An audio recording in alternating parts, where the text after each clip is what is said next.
Praise the Lord. மீட்பெரும் இரட்சகருமாக இயேசு கிறிஸ்துவின் இனிதான நாமத்தினுடைய அன்பின் வாழ்த்துக்கள். பிலிப்பியர் புஸ்தகம் 4ஆம் அதிகாரம் 6வது வசனம்.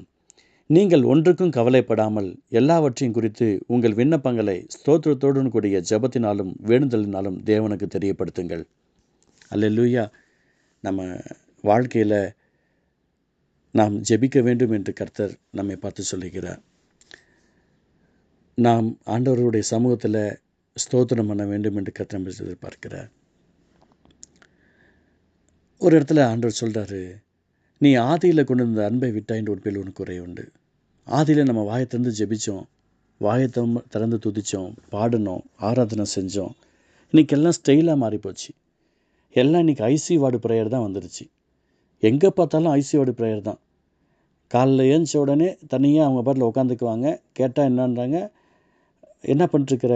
ஐ ப்ரேயிங், நான் ஜெபம் பண்ணிகிட்டு இருக்கிறேன். ஈஸியாக ஒரு வார்த்தை சொல்லிடுறாங்க. யார் சத்தமே கேட்க மாட்டேங்குது. எல்லாம் இவங்க ஸ்டைலுக்கு எல்லாம் மாற்றிக்கிறாங்க. எல்லாம் யூடியூப்பை பார்த்துட்டு வாழ்க்கையில் யாரோ ஒரு ஊழியக்காரர் சொன்னாங்கன்னு சொல்லி அவங்க பேச்சை கேட்டு எங்கள் வசனம் தாங்க நம்ம வாழ்க்கையில் ஆசீர்வாதமே. அதான் அந்த இடத்துல அழகாக சொல்கிறார், நீங்கள் ஒன்றுக்கும் கவலைப்படாமல் எல்லாவற்றையும் குறித்து உங்கள் விண்ணப்பங்களை ஸ்தோத்திரத்தோடு கூடிய ஜெபத்தினாலும் வேண்டுதலினாலும் தேவனுக்கு தெரியப்படுத்துங்கன்னு சொல்கிறாரு. மனசில் நினச்சிடுங்கன்னு சொல்லலைங்க, மனசிலே நினச்சிட்டுருங்கன்னு சொல்லலை, தெரியப்படுத்துங்க. ஆண்டவரே, எனக்கு இவ்வளோ தேவைகள் இருக்குப்பா, என்ன செய்யறதுன்னு எங்களுக்கு தெரியல, எங்களுக்கு இந்த 2 லட்ச ரூபா பணத்தை சந்திங்கப்பா, மொத்தம் எங்களுக்கு 10 லட்ச ரூபா கடன் இருக்குது, இந்த 10 லட்ச ரூபா கடன் அடைக்க நாங்கள் என்ன படுத்துன்னு எங்களுக்கு தெரியல, அப்போ நீர் எங்களுக்கு அற்புதம் செய்யுங்க. எங்களுக்கு 50 லட்ச ரூபா கடன் இருக்குது, எங்களுக்கு 5 கோடி ரூபா கடன் இருக்குது, என்னவோ இருக்கட்டுங்க, ஆண்டவருக்கு தெரியப்படுத்துங்க, ஸ்தோத்திரம் பண்ணுங்க. உங்களுக்கு தெரிஞ்ச பாடலை பாடுங்க. இல்லை ஆண்டவரையும் நம்ம ஸ்தோத்தரிக்கிறோம், என்ன பண்ணுறதுன்னு தெரியலப்பா, நீர் தான்ப்பா அற்புதம் செய்யணும், தெரியப்படுத்துங்க. ஆண்டவர் அதை எதிர்பார்க்கிறார். கவலைப்படாதீங்க, உங்களுக்காக 24 மணி ஜெபம் ஏறெடுக்கப்படும். ஆமாங்க, அங்கே ஜெபம் ஏறெடுத்தாங்கல்ல, அங்கே நான் என் விண்ணப்பத்தெல்லாம் சொல்லிட்டேன். அவங்க எனக்காக ஜெபம் பண்ணுவாங்க. என்னத்தை ஜெபம் பண்ணுவாங்களோ. எனக்கு பிரியமானவர்களே, நீங்கள் ஜெபிக்கணும். உங்களுக்காக நாங்கள் ஜெபிக்கிறது வேற, உங்களுக்காக நாங்கள் துதிக்கிறது வேற, உங்களுக்காக நாங்கள் ஸ்தோத்திரம் பண்ணுறது வேற. நீங்கள் ஜெபிக்கணும். நீங்கள் ஜெபிச்சா ஆண்டவர் அற்புதமாக உங்கள் வாழ்க்கையில் மிகப்பெரிய நன்மைகளை தருவார். ஏன்னா சொல்கிறார் பாருங்க, நீங்கள் ஒன்றுக்கும் கவலைப்படாமல் எல்லாவற்றையும் குறித்து உங்கள் விண்ணப்பங்களை ஸ்தோத்திரத்தோடு கூடிய ஜெபத்தினாலும் வேண்டுதலினாலும் தேவனுக்கு தெரியப்படுத்துங்கள். அப்பொழுது எல்லா புத்திக்கும் மேலான தேவ சமாதானம் உங்கள் இருதயங்களையும் உங்கள் சிந்தைகளையும் கிறிஸ்து இயேசுக்குள்ளாக காத்துக்கொள்ளும் என்று அழகாய் ஆண்டவர் வாக்கு பண்ணுறாரு. அப்புறம் என்ன நடக்கும்? தெரியப்படுத்தினா தானே. நீங்கள் எதையாவது சாப்பாடு கேட்குறீங்க, மனசுக்குள்ளே கேட்குறீங்க, பக்கத்தில் இருக்கிறவங்க வாய் இருக்குது, அவங்க பிழைச்சிக்கிறாங்க, எனக்கு அது வேணும் இது வேணும்னு சொல்லி அவங்க டிக் பண்ணுறாங்க, அவங்க சொல்கிறாங்க, அவங்களுக்கு அதை கேட்குறவங்களுக்கு கிடச்சிருச்சு. நீங்கள் ஒன்றுமே சொல்லாமல் அமைதியாக இருக்கிறீங்க. பாவம், உடம்பு முடியல போல இருக்குது, உங்களுக்கு கஞ்சி கொடுப்பாங்க, பக்கத்தில் இருக்கவங்க பிரியாணி சாப்பிடுவாங்க. கொஞ்சம் யோசித்து பாருங்களேன். கேட்டால் தானே, தெரியப்படுத்தினா தானே. கர்த்தருடைய நாமத்துக்காக சொல்கிறேன். எல்லாவற்றையும் குறித்து உங்கள் விண்ணப்பங்களை ஸ்தோத்திரத்தோடு கூடிய ஜெபத்தினாலும் வேண்டுதல் தேவனுக்கு தெரியப்படுத்துங்கள்.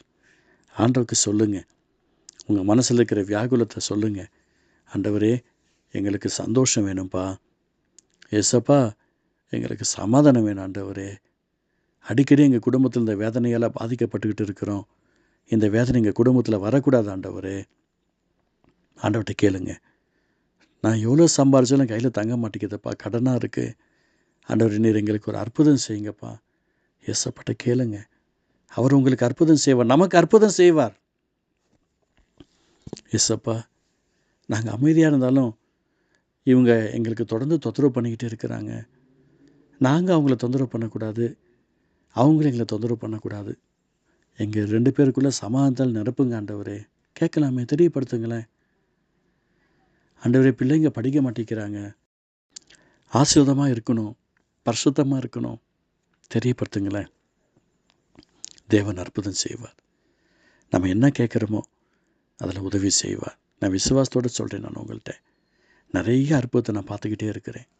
நிறைய அதிசயத்தை பார்த்துக்கிட்டே இருக்கிறேன். நீங்கள் ஜெபம் பண்ணி ஆண்டவர்கிட்ட நீங்கள் கேட்கும்போது அவர் ஒரு அற்புதத்தை செய்வார், அதிசயத்தை செய்வார். உங்களுடைய வாழ்க்கையில் நன்மைகளால் நிரப்புவார். கவலைப்படாதீங்க. அவர் சொன்னால் செய்வாருங்க.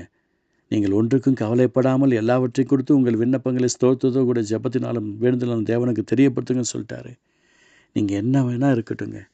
வியாதியா, ஆண்டவரே இந்த வியாதியால் ரொம்ப கஷ்டப்படுறோம், நீங்கள் எங்களுக்காக ரத்தம் சிந்திருக்கிறீங்களே, தழும்புள்ள கரம் இருக்கே, தொட்டு சுகம் கொடுங்கப்பா, தெரியப்படுத்துங்களேன். நீங்கள் ஆண்டவருடைய அன்புல நீங்கள் தெரியப்படுத்த சொல்ல நீங்கள் என்னென்னலாம் சொல்லியிருக்கிறீங்களோ அதெல்லாம் அற்புதங்களாக கர்த்தர் மாற பண்ணுவார். ஒருவேளை நீங்கள் சொல்கிறதுக்கு பக்கத்தில் இருக்கவங்க எதாவது நினச்சிக்குவாங்களோன்னு ஃபீல் பண்ணிட்டு தனிமையில் பண்ணுங்கள். தனிமையில் ஆண்டோடைய அன்பை பார்த்து சொல்லுங்கள். அவர் பெரிய காரியம் செய்வார். ஜெபிக்கலாம். அப்போ கடந்த 6 மாதம் முடிந்து இந்த 7வது மாதத்தில் கடைசி நாளுக்கு நேராக நாங்கள் வந்திருக்கிறோம். ஆண்டவரே, நீங்கள் ஒன்றுக்கும் கவலைப்படாமல் எல்லாவற்றையும் குறித்து உங்கள் விண்ணப்பங்களை ஸ்தோத்திரக்கூடிய ஜெபத்தினால் வேண்டுதல் தேவனுக்கு தெரியப்படுத்துங்கன்னு சொல்லியிருக்கிற வார்த்தையின் பிரகாரமாக இந்த ஜூலை 31ஆம் தேதி எல்லா விண்ணப்பங்களும் உங்கள் சமூகத்தில் வைக்கிற ஆண்டவரே, இந்த 2024 213வது நாளில் எங்கள் மனசில் இருக்கிற வியாகுலெல்லாம் நாங்கள் தெரிவிக்கிறோம். இத்தனை மாதங்கள் எங்களுக்கு உதவியாக இருந்தீங்களே, உமக்கு ஸ்தோத்திரம். இனி வர நாட்களில் நீர் எங்களுக்கு அற்புதங்களை செய்யும், ஆசீர்வதியும். இயேசு நல்ல பிதாவே, ஆமீன், ஆமீன், ஆமீன்.